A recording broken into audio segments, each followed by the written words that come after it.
I'll tell you something that's sort of different about this film than any of my previous work is these two people are British.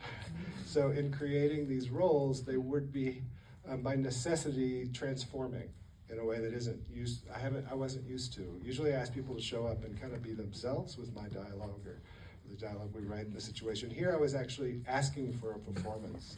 And what was the sort of challenge, or what was interesting to me over time, is how the performance became as natural as the work that I usually begin with. And yet there's another layer, which is the transformation of these two people.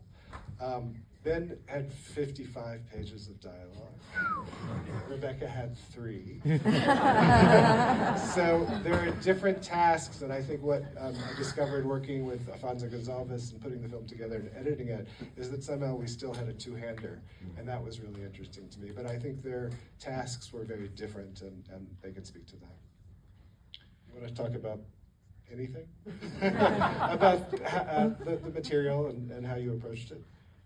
It was really difficult to to learn it. Like I showed it to a friend of mine who's a musician, and she was like, "Fuck, this is impossible. This is like trying to learn someone else's improvisation," which is a bit what it was like, because it's not a written thing. I mean, it is written down, but it's full of all of the kind of strangenesses of speech, of the way people speak. But I found that fascinating. That became it became very fascinating to learn, although very difficult.